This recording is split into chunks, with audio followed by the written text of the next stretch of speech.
Esse é o caminho que a gente vai ver agora. 2 caminhos possíveis para um texto. A gente não sabe ainda qual texto que a gente vai ter tramitando no Congresso para tratar desse tema, a anistia. Então a gente fez aqui 2 caminhos possíveis. Caio, primeiro a gente vai para esse lado aqui, tá? Aprovado o texto no Congresso Nacional, um texto, que a gente não sabe qual será. Vamos pensar nessa possibilidade, que o presidente Lula, como tudo indica, vai vetar.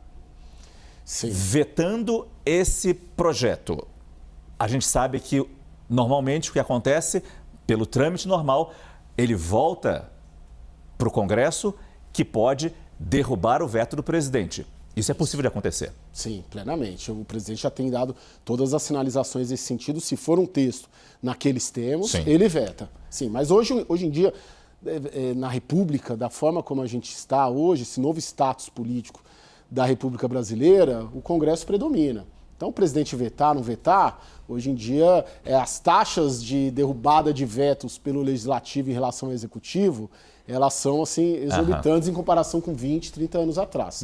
É essa nova equação política. Então, não adianta nada o Lula vetar, porque o Congresso derruba o veto. E aí, derrubado o veto, o Supremo Tribunal Federal entra nessa história. Isso, aí sim. Por quê? Porque tem uma visão do Supremo Tribunal Federal, de parte dos ministros, de que crimes contra a democracia, crimes contra o Estado Democrático de Direito, não são passíveis de anistia. Nós já vimos ao longo da história outras anistias, né? Teve anistia desde lá, o governo Getúlio, teve anistia em 79, na retomada da democracia, e agora, mais recentemente, anistia contra motins de policiais militares, por exemplo, de bombeiros no Rio de Janeiro, teve recentemente.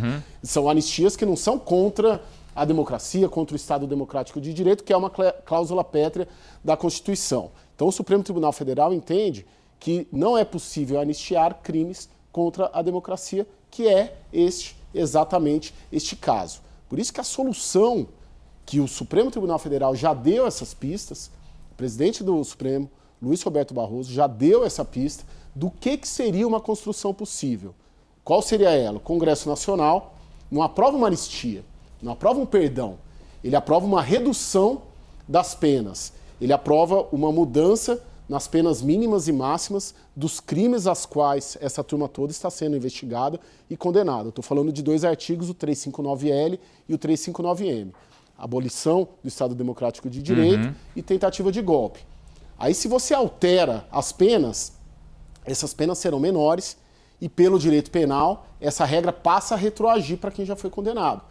Então diminui as penas. Quem ia pegar 15 anos, pega 5 anos, pega 3 anos, pega 2 anos, acaba prestando serviços à sociedade, acaba tendo uma outra conformidade. Mas, Márcio, o Supremo Tribunal Federal tolera, ou até toleraria, uma redução de penas para os golpistas do 8 de janeiro.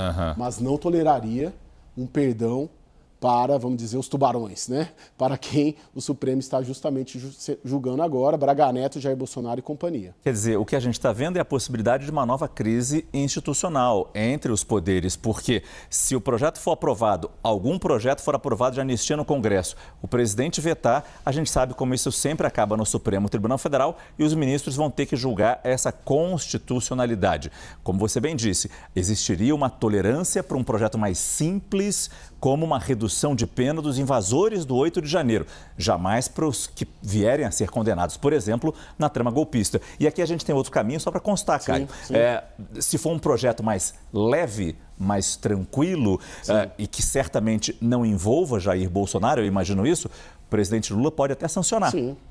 Mas aí é a oposição que pode entrar no Supremo Tribunal Federal. Sim. A inteligência política recomenda que seja, para essa anistia avançar, que haja o envolvimento dos 3 poderes, Márcio, porque tudo hoje acaba no Supremo Tribunal Federal, os próprios partidos políticos acionam constantemente o Supremo Tribunal Federal, não adianta nada o Congresso levar isso tudo adiante, aprova na Câmara, no Senado, ainda que seja um texto de acordo das 2 casas, se bate depois no Supremo Tribunal Federal e o Supremo Tribunal fala, não aceito esse, isso é inconstitucional. Precisa ter uma costura política, o Supremo já deu a senha do que seria tolerado, e aí essa tramitação política legislativa no Congresso que vai endereçar todo esse formato. Não adianta nada aprovar de um jeito e o Supremo derrubar por não concordar ou por julgar inconstitucional os termos que foram aprovados no Congresso. Esse é Caio Junqueira, nosso analista de política, que nos ajuda a entender o que está em jogo neste momento em Brasília, na Câmara dos Deputados, mais especificamente, nesse projeto que está sendo